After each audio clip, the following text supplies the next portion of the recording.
Hello, we are back, and welcome everyone to Between the Seams with Marty and Mack, episode 10. So many technical difficulties, but we are finally here. Christian, Mack, we are here on a Sunday. How are you? Wonderful. I'm glad to finally be getting this episode done. Third time's a charm. As always, we're brought to you by the Triple Play Fantasy Network. We're super excited to get back into this week. Week 10, man, the season's moving here pretty quickly. Yeah, it is. Yeah. How's everything going with you as far as fantasy-wise? Are we moving along? How are we doing in our leagues? I am sitting like middle to top in a bunch of leagues, but I'm not leading any, and I don't think I'm in last place in any, so I'm not mad. Yeah. As long as you make the playoffs, that's what matters, right? That's all that matters, especially in your head-to-head leagues or anything like that. Yep. 1 through 6, it doesn't matter how you get in there. Yep. And Cedric Mullins has been killing it for absolutely me on a few incredible teams recently. Just all year. He's 3 for 3 today. Yep. 5 for 5 yesterday.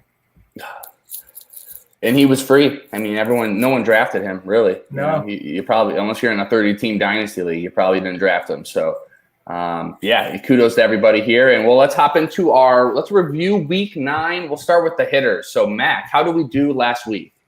So, mixed reviews, not fantastic average-wise, but we got some counting stats in there. Mr. Willie Adames sandwiched a couple home runs. He was 3 for 18, 2 home runs. He had 1 yesterday and 1 on Monday. He wasn't super productive for the rest of the week. There's 4 RBIs, a run.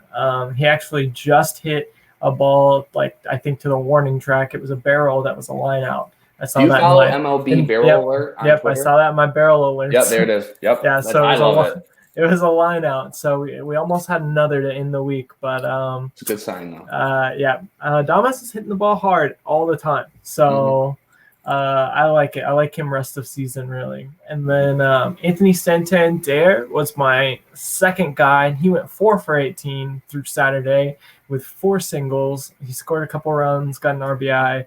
Again, not the best average. And then Mr. Akil Badu, I tracked stats up until yesterday. Until yesterday, he was 2 for 5. He had a home run, 2 runs, an RBI, 3 walks, 400 average, a 625 OBP.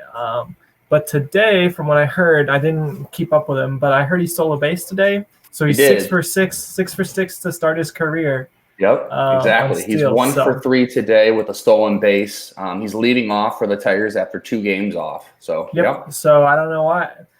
He's just showing them why they shouldn't sit him. So, and especially with the team, as you know, and as the listeners know, I follow in depth. I watch the Tigers, way too much, and it is one of those things where it's a joke. We're having players, and it's not like they're breaking up their better talent either. So this revolving door of players, anyone with any type of upside, which I think we would both agree, Badu does have upside because of what he can do, hitting home runs, stolen bases, whatever it is. And so he's still batting 240. And in this MLB and this year, that's not too bad. No. Awesome. All right. Well, let me hop into but he's been, that's the thing. Sorry. He's been taking his walks.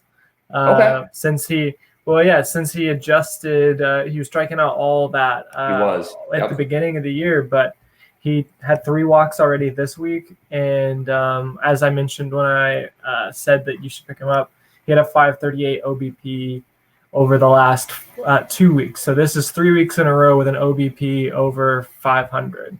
And that's pretty incredible considering there was 20 at-bats where he struck out 18 times. He's swinging and everything. He didn't. But that's what's going to happen. They adjust. We're seeing it with Jared Kelenic right now. He looks awful. Yeah, he's 0 for his last 39. I didn't know. Wow. Yeah. Unreal. That's bad. Yeah. I didn't even actually know that. All right. Well, let's hop into I'll hop into my hitters here. My first one was Avisal Garcia. He was 33% rostered. Clinton Frazier, 23% rostered, and then Miguel Sano. So overall, I think we're kind of in the same ballpark. I think we got some counting stats, but nothing too great. Garcia got me a home run. He had 2 RBIs, 3 hits overall, and 13 at bats. So he batted .231, which isn't that terrible. He had a .333 on base percentage. I was hoping for maybe a steal or 2, but we never got it.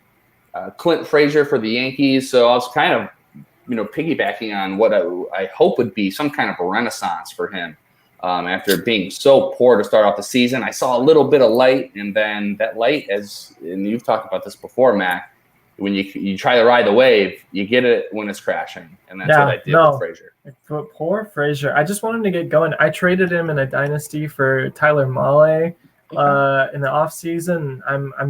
I want him to get going, but I'm happy about that trade at this point. What kind of league is it? Like what, 20 team roto head-to-head. So yeah, okay, yeah. So for this week, I mean, he hit you a home run, 4 RBIs, only 2 runs. He batted 154. OBP though, 353. So he was walking. He was getting potentially hit with the ball. I don't know, but overall, he still hasn't turned the corner that I was hoping for. And then lastly is the big boy Miguel Sano. As I forgot who the coach was for the Bears, but when he said the Bears are who we thought they were. Or no, he was the Cardinals coach, and he said that about the Bears. Miguel Sano is always what do you think he is? He got me 2 home runs, and he batted little below 100 this week. So the 5 RBIs, 2 runs, 2 hits. Pretty. That's pretty much what I expect from him. I'm really liking the home runs, though. I mean, if you get 2 home runs in a week from your player, especially in a roto league, it's not that bad. So for the week, I batted overall 150, 4 home runs, 6 runs, 11 RBIs, and no steals. So not the best. All right. But let's move on to our pitchers. So let's start off with yours. How did your Week 9 pitchers do, Matt? So I'll start off by saying I served up a Seattle special, as I called it last week, thinking it was going to go well. And it turns out Seattle's offense was weirdly good this week. They woke up. Which was unfortunate timing because Mr. Griffin Canning went 3.1 innings pitched, 3 1/3 with 4 earned runs. He did get you 5 strikeouts, but that's a 10.80 ERA, and his WHIP was up over 2. So not fantastic there.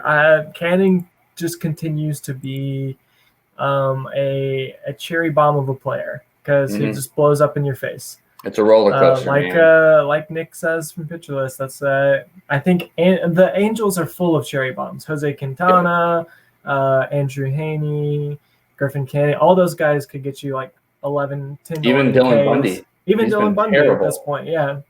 Well, it's like they're either super on or they're super off. Yep.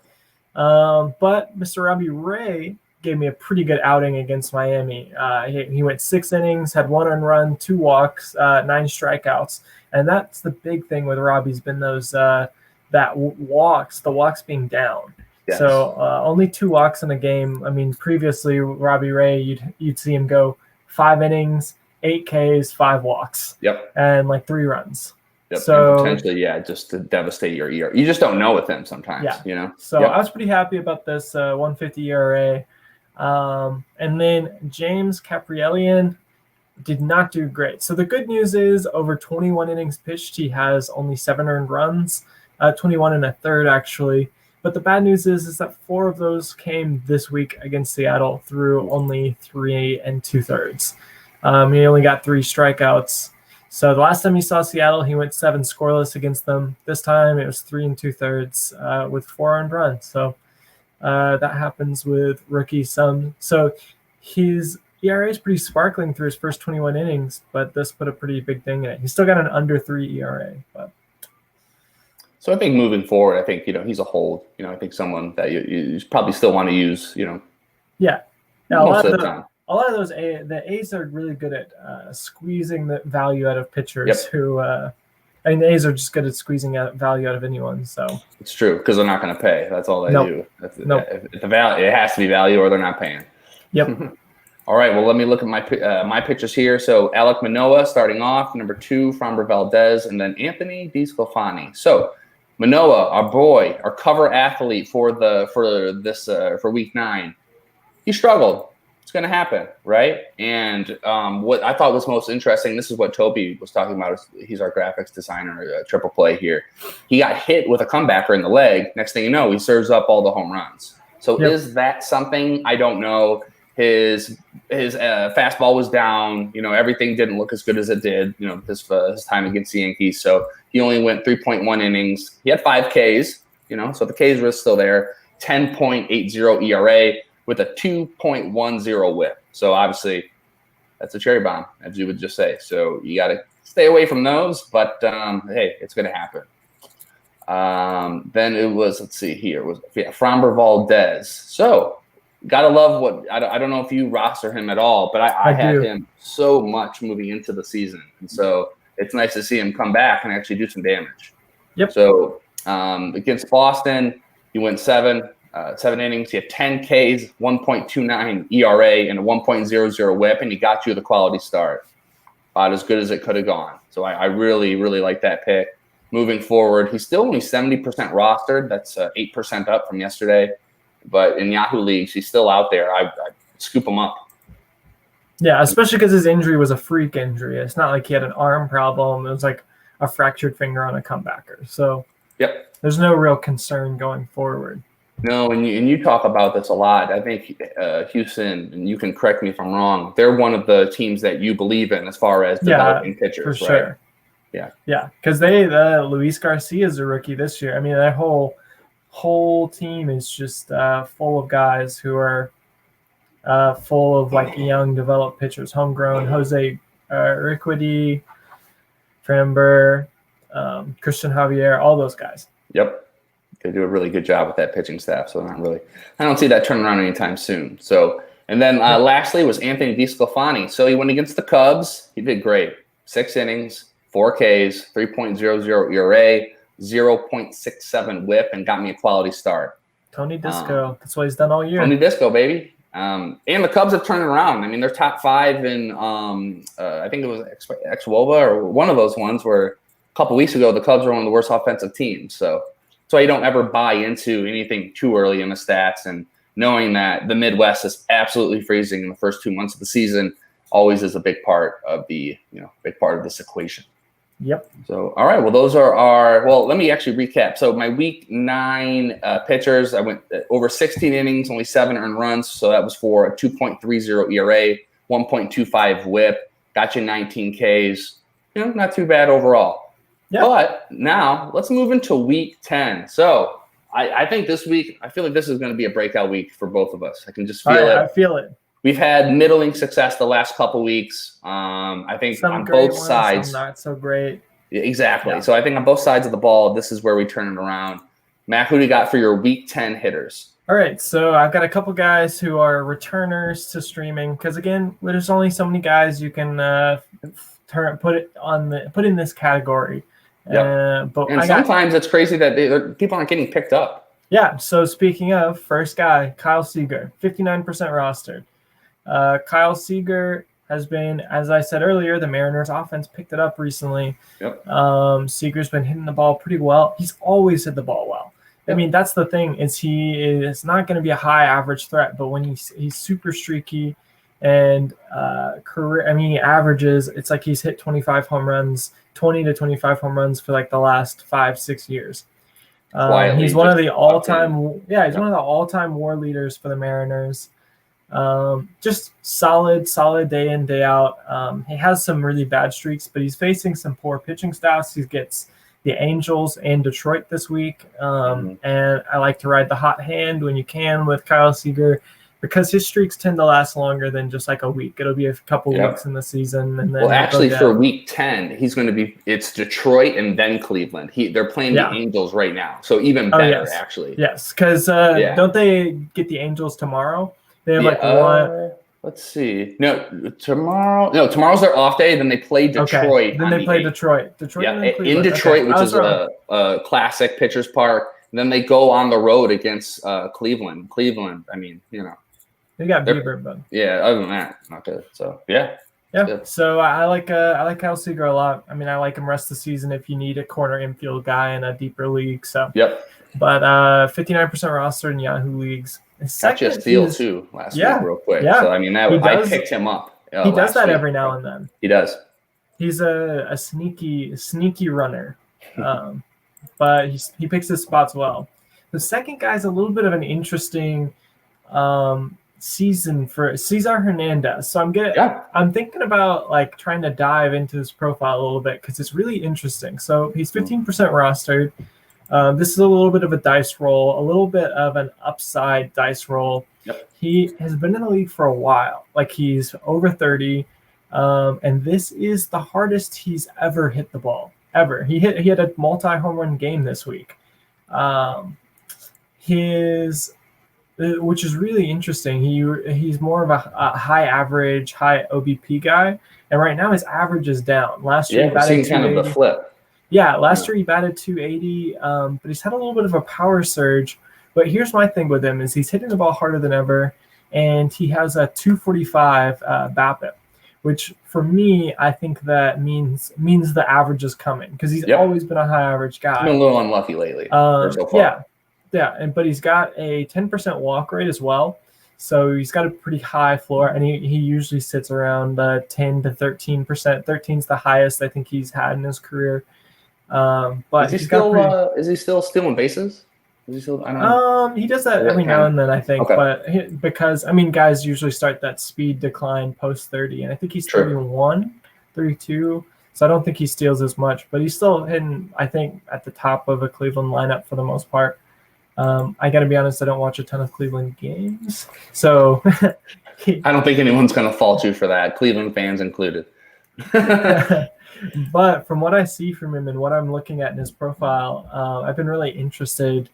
And last year he was actually really valuable in the shortened season with the 285 average. So I like Hernandez. I like him moving forward, and he'll be facing a Mariners pitching staff for part of the week that also isn't fantastic. And then Corey Dickerson's my third guy. He's got 7 games this week, Boston, Colorado, Atlanta. And so you're gonna get a full slate of games. Wow. And I know we've talked about Dickerson before. He's off, he's on. That's why these guys are streams. And I like the idea of a full slate of games for a guy to be able to get you some counting stats. And Dickerson's there's one of those only guys 3 teams next week that have 7 games. So that's what is it? It's Boston, KC, and Miami. Yeah, so interchange Corey Dickerson with Garrett Cooper, perhaps. Both those guys are sitting at the same amount of roster percentage. And so I don't know, pick your poison there. I think both are the same type of player, Miami, but I'm going Dickerson. I like him a little bit better from a fantasy standpoint. And you know me, I've been behind Dickerson for a long time. I know what he is. He's a 20 home run, maybe 270 guy.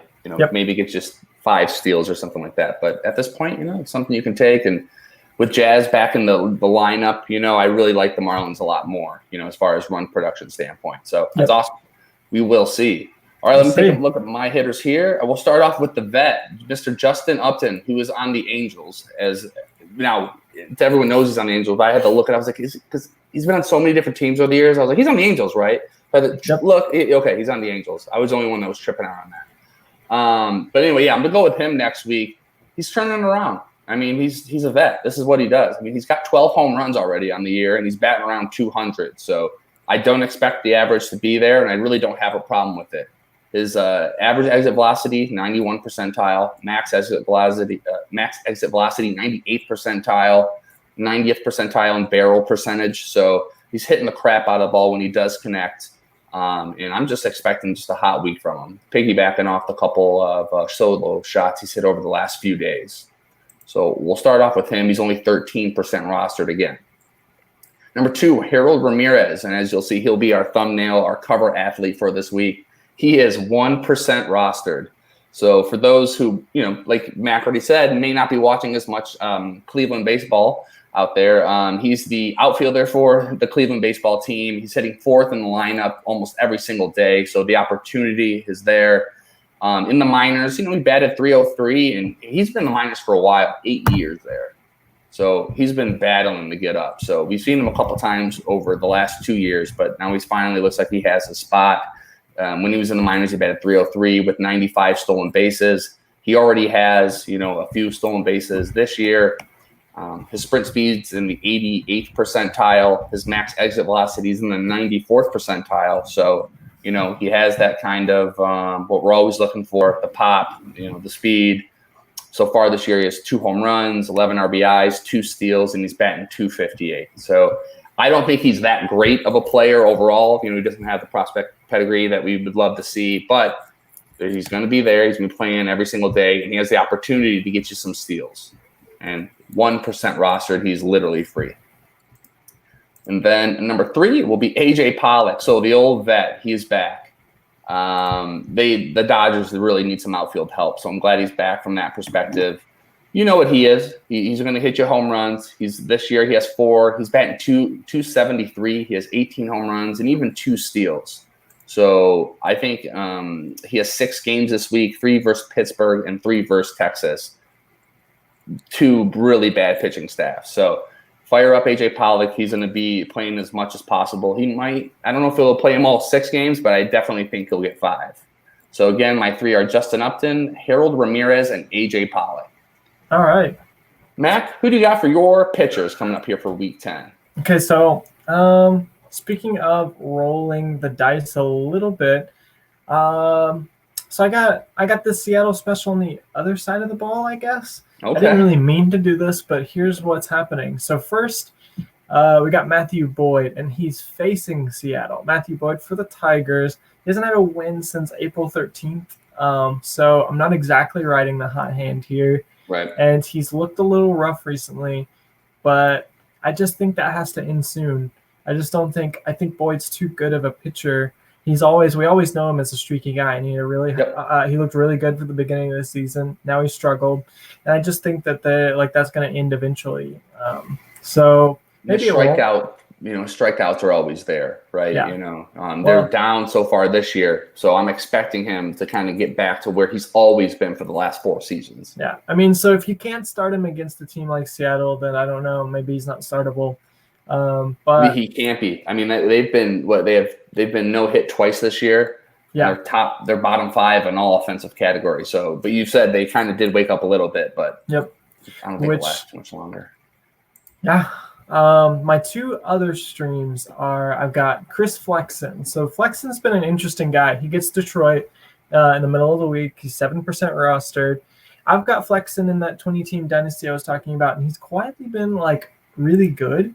He's 5-3, and he's got a 4.70 ERA. But he's one of those guys where his ERA is a little bit inflated because he had, I think, 1 really bad start, if I remember correctly, because I started him during that start. And he had 1 really bad start where he got smacked. And then he's had 1 or 2 other like middling starts, but he's had a couple of like sparkling starts. He had 1 recently where he had no strikeouts. He went, I think, 6 innings or 5.5 innings with not half, that's 5 crazy. 2/3 with no Ks, which is crazy. In this day and age, that's so rare. Yeah. Obviously. Yep. Yeah. But I think Flexen is a solid ratio stream type of guy, especially against the Detroit offense. And he's got a 4.03 FIP, which is lower than his 4.70 ERA. So, you know.